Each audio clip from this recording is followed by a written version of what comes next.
When I started cycling 2 years ago, like everyone, I went and bought a bunch of gear and kit. And in that process, I made a lot of mistakes. So in this video, I'm going to run you through the 12 essentials I believe you need to take you from zero to your first ride.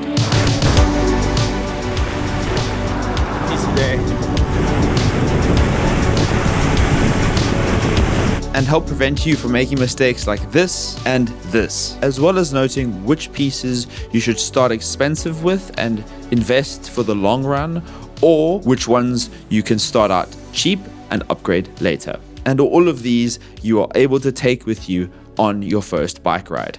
And what better way to run you through the list than take you on a ride?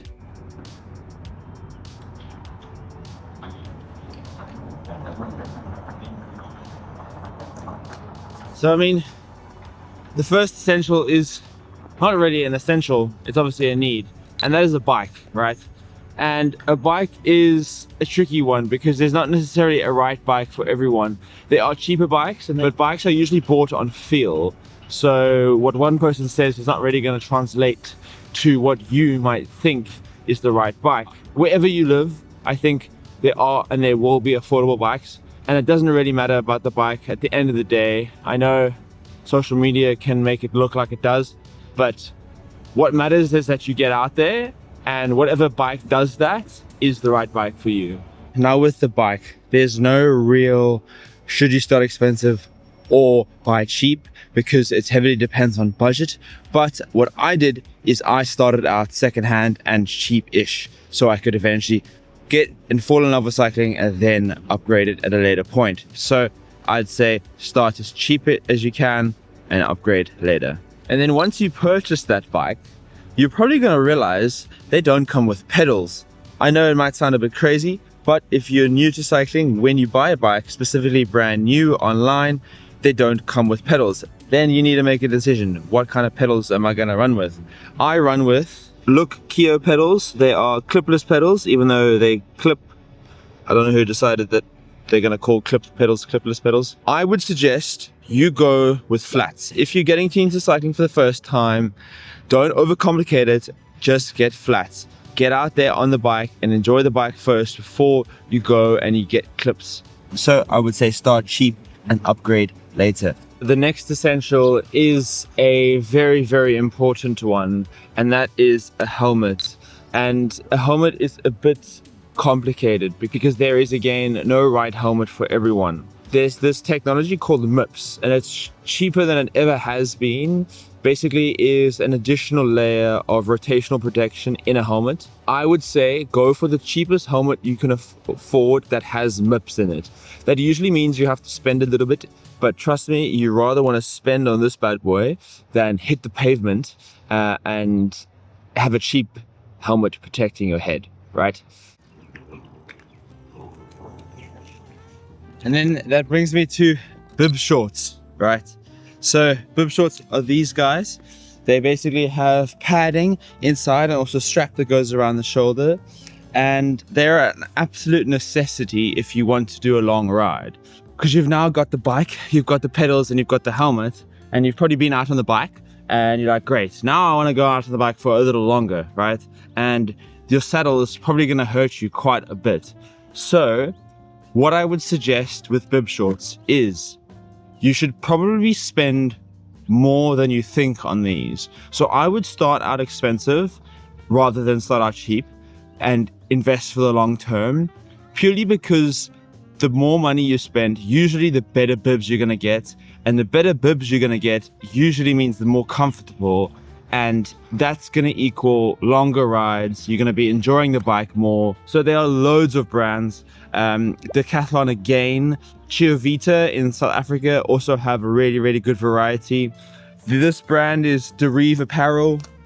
And then there's also Palomar Studios, which I will also be purchasing bibs from them pretty soon to test them out, so stay tuned for that. But yeah, I'd say I highly suggest you spend more than you think and start out expensive here because they're an investment and they will keep you on the bike, and that's at the end of the day what we want to do, right?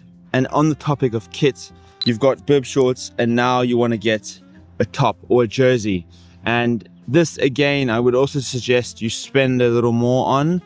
Higher quality jerseys are going to last longer, they're going to feel better, and they're going to ride a lot smoother. And one thing I would suggest here, a lot of beginners make the mistake of, and I did, is buying a jersey that's too baggy, right? You'll see this jersey is quite tightly fitting. Although it's not strangling me, it is quite tightly fitting. My first jerseys I bought, actually the first 2 jerseys I bought, were kind of loosely fitting like a t-shirt almost.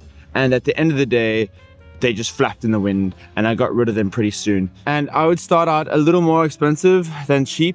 I wouldn't go and get these crazy, ridiculously priced jerseys, but I would get a pair from Rafa. Their core collection is apparently great.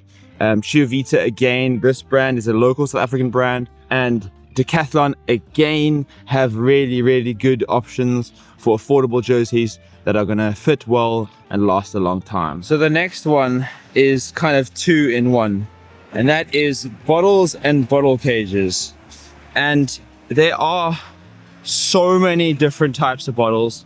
It doesn't really matter what you get. Just get ones. Take the ones from your mom's cupboard or the ones you've already got. As long as they hold water and aren't gonna break, they should be fine. I use the Elite Fly bottles. I got them on special. And then as for bottle cages, I've got probably the most basic bottle cages. They cost me about 60 Rand or $3. They hold the bottle, they do well, they're not gonna break, they're plastic and they're light. So with both bottles and bottle cages, start out cheap and you might not even ever need to upgrade them. How's this weather today, hey?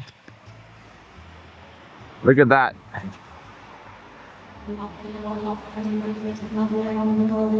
Crazy. Good shit.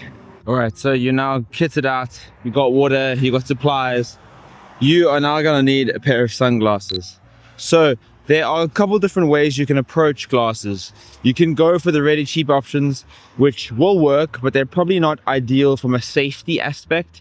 Or you can go for the middle range that are kind of a little bit more expensive, will be all right, and will be a little more safe. Or you can go for the really expensive options, which will cover all the above. These are, I'd say, like, although they are expensive, they're probably the middle tier. These are the Oakley Radar EV Paths, I think. These are the photochromic versions. So they go from clear to dark, dark depending on the sun. We must also remember that glasses are safety devices too. They are mainly protecting your eyes from not only wind, water, but also from debris when you're cycling or a bug. You do not want to be in your eye going 25 kilometers an hour. Then the more expensive you go, the safer they get because they are made from higher quality materials. Therefore, if you are in a crash, they will usually break and not shatter and fall into your eye. The cheaper glasses aren't made with that in mind. So if you do crash and you have it in a scenario where your glasses shatter, you might have little shards of either plastic or glass going into your eyes.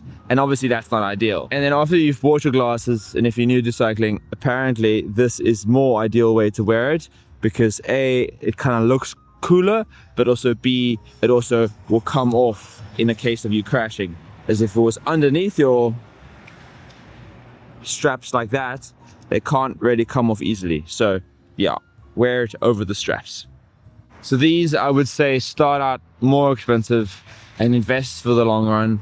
The right pair of glasses like these, you can even wear outside of cycling. And then although I'm riding in the day today, lights are still very important. The first one being a rear light. This one is obviously gonna flash red for rear. In South Africa and in some countries, this is a necessity. You can't ride without one legally. Then for the front, you need to get yourself a flashing light like this. Mine's not on today because it's obviously quite bright, but it flashes white. It just truly allows you to be so much more visible because at the end of the day, we want to be as visible as possible to any form of road vehicle, whether that's a car, truck, other cyclists. So I would also suggest you probably start out relatively cheap and upgrade these later, but I would also suggest you make sure you get ones that are waterproof and that work for your bike. Try be as safe and as visible as possible. And the next one's a bit self-explanatory, but bikes have chains and chains need lubrication. So I suggest you get chain lube or drip wax to start off with. I use the Squirt drip wax. It lasts much longer and it's also cleaner. Lube tends to be quite dirty. So I'd suggest you start relatively affordable. Most lubes and waxes are not too expensive anyways. Check out this viewpoint.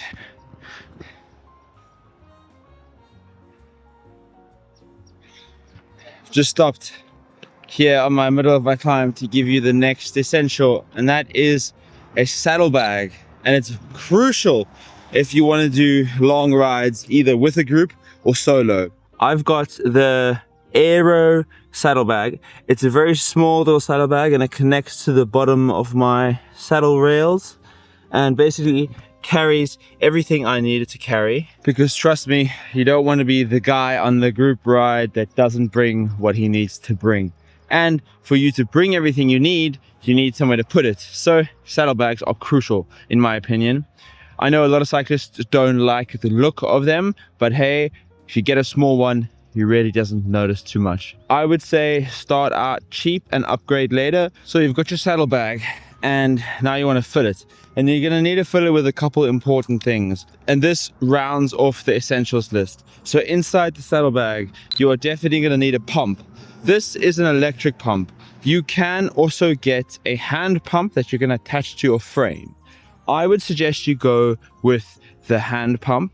Go with the relatively good hand pump, because usually hand pumps need quite a lot of force to get your tires to the relative PSI.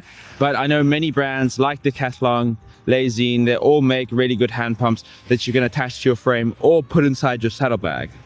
Then you're also going to need a hex tool or a multi-tool. This is a really cool one. It's really small. Basically allows you to have all the required little pieces of equipment inside of it. See how that's all like inside of it? And it all fits into this little small pill. And then my last essential is actually another 2-in-1, but this is a spare tube and a pair of tire levers. Right, so inside your tires is going to be a tube.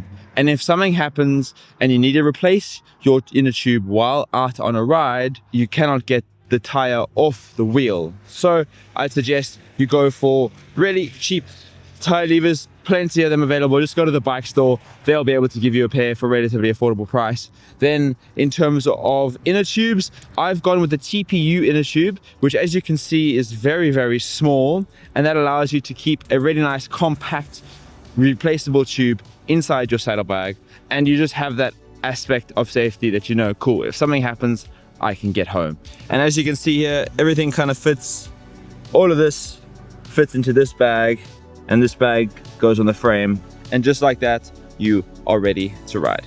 Alright, so I know that might seem like a lot of info and gear and kit, but I promise you that is kind of the best scenario in terms of whether you want to kit yourself out properly for rides. You don't need to spend a lot on most of these things. I think the most important ones are the bib shorts and the jerseys. You want to be comfortable, you want to have fun. That's probably the best way to do it. And then the bike as well. I mean, you need to set your budget and stick to that.